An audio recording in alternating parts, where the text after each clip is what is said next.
momento é dar uma olhadinha no último arquivo de configuração importante, talvez o mais importante de todos eles até agora, que é o arquivo commands.cfg. Uma perguntinha, Marcos. Sim. No template de time periods tem uns feriados também, é isso? Vamos dar uma olhadinha no time periods de novo. Esses feriados podem ser definidos, mas eu particularmente nunca vi ninguém usar esse tipo de coisa, porque a configuração é um pouco, talvez, ilegível, alguma coisa assim.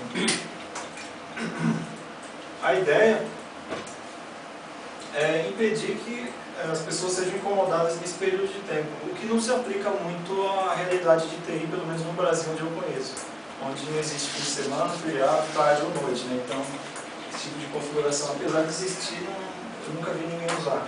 Então, por isso, é realmente uma coisa praticamente desnecessária para a nossa realidade, né?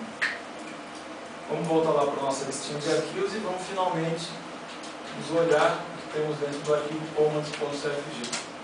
Aparentemente, tudo igual com relação aos arquivos que nós já vimos anteriormente. E no primeiro momento a gente pode até se assustar um pouco com essas configurações, mas na verdade a gente vai ver que essa é a configuração mais simples do Nagios. A gente viu que para definir o host a gente usa 3 linhas de configuração, usuário umas 3 ou 4 linhas, serviço, dependendo do serviço um pouquinho mais, um pouquinho menos. E para definir um comando eu uso somente 2 linhas. A primeira linha, command name, notify host by e-mail, e a segunda linha, a linha de comando que vai ser usada no sistema operacional. Se vocês se lembram bem, notify host by e-mail é o nome que eu pedi para vocês guardarem, é o nome que estava definido no arquivo templates.cfg. Daqui a pouquinho a gente dá uma olhadinha para refrescar a mente de vocês. Antes disso, vamos ver como é que o notify host by e-mail funciona. Esse comando tem a finalidade de enviar e-mails, notificações de e-mail para problemas relacionados a host. Da mesma forma que a gente tem esse comando, a gente tem um outro comando que serve para fazer notificações por e-mail para serviços, coisas distintas. Então aqui nas notificações para host, a gente tem o comando printf, nada mais é do que um eco, ele vai exibir um texto e ele vai formar um bloco de strings para tomar uma ação com esse bloco posteriormente. A gente já vai ver qual é essa ação que será tomada. Então ele vai abrir aspas e vai começar a formar um string. Vai colocar 5 asteriscos, Nagios, 5 asteriscos, vai usar o caractere /n 2 vezes para quebrar a linha 2 vezes e vai exibir uma string. Notification type, 2 pontos.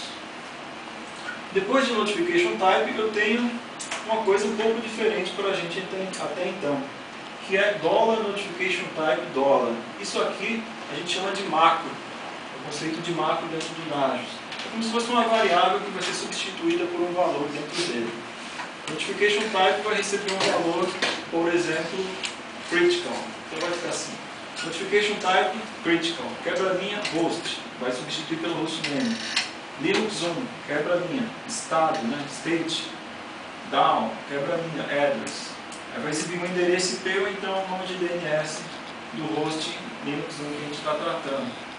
Quebra-linha de novo, info. Info vai exibir o host output. Host output nada mais é do que a saída do plugin que a gente já conhece. Vamos dar uma olhadinha, por favor, Thiago, na interface web. O host output nada mais é do que aquilo que a gente consegue visualizar dentro do service detail. É isso aqui.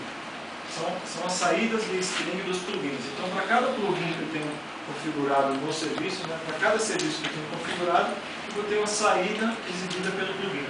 Então, naquela opção de notificação que eu estava mostrando para vocês, vai ser exibida essa mesma string aqui, dist, warning, free space e assim por diante. Vamos voltar lá. Então, aquela saída que eu acabei de explicar vai aparecer substituindo essa macro host output. Vai quebrar a linha de novo 2 vezes, exibir a string datetime e exibir a hora corrente do sistema. Vai quebrar a linha mais uma vez e vai fechar o bloco de string.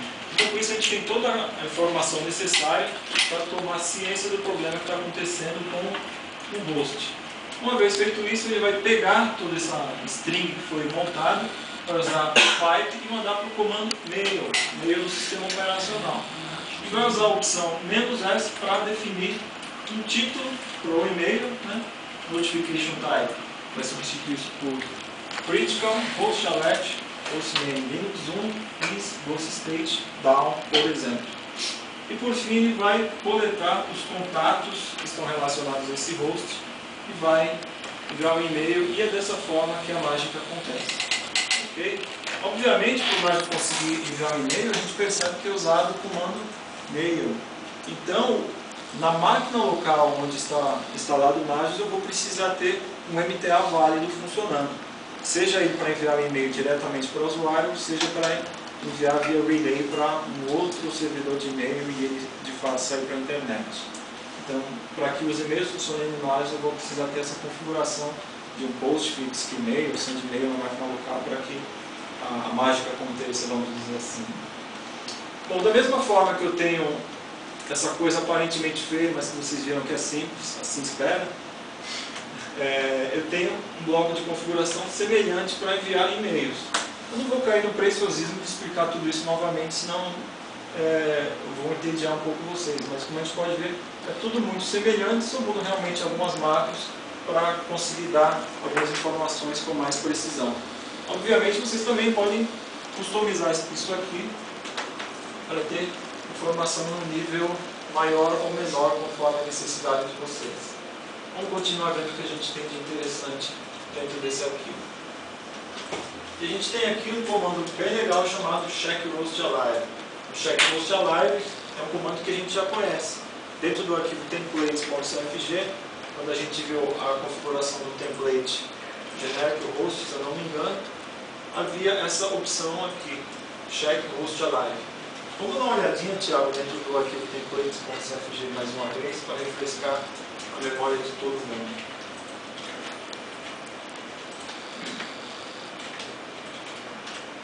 Então, aqui dentro do templates.cfg, primeiramente a gente tem um contato, onde a gente consegue visualizar aqui Service Notification Commands, Notify Service by Mail, e Host Notification Commands, Notify Host by Mail. Esse é o comando que a gente acabou de esmiuçar, né, que a gente acabou de ver com mais profundidade. Agora a gente já pode dar uma olhadinha aqui na definição do host, do template do host Linux. A gente tem o check command, que faz a chamada pelo check host alive. Check host alive, como a gente estava vendo no commands, nada mais é do que um check ping que é nosso conhecido. Então, como é que eu defino um comando de checagem? Uso somente duas linhas também. Command name, check host alive, define o nome do comando. Command line, eu vou definir como esse comando vai ser tratado no sistema operacional. Isso é feito usando algumas macros. A primeira macro que eu tenho aqui é user1, e essa macro nada mais é do que um apontamento para o diretório de plugins do Nagios. Dentro dela, eu vou ter o valor substituído por ela como USR, local, Nagios, libexec. Okay? Dentro do libexec eu vou ter um comando chamado checkping, que é usado com essas opções que estão aqui. "-h define o nome do host, que vai ser substituído pelo endereço IP ou nome de DNS dele. "-w define o nível de warning, onde esse nível de warning é considerado se houver 3.000 milissegundos de tempo de resposta ou mais, ou seja, 3 segundos de resposta, ou 80% de perda de pacotes. O nível crítico vai ser considerado se eu tiver 5.000 milissegundos ou 100% de perda de pacotes. E por fim, eu uso a opção "-p5", para que a checagem seja feita com no máximo 5 pacotinhos. Perfeito? Bom, conforme a gente for passando o arquivo de configuração commands.cfg, a gente vai ver outros comandos que são familiares para a gente, como por exemplo check local disk, check local load, que não são tão interessantes para a gente nesse momento porque são comandos de checagens meramente locais, né? Não nos interessam nesse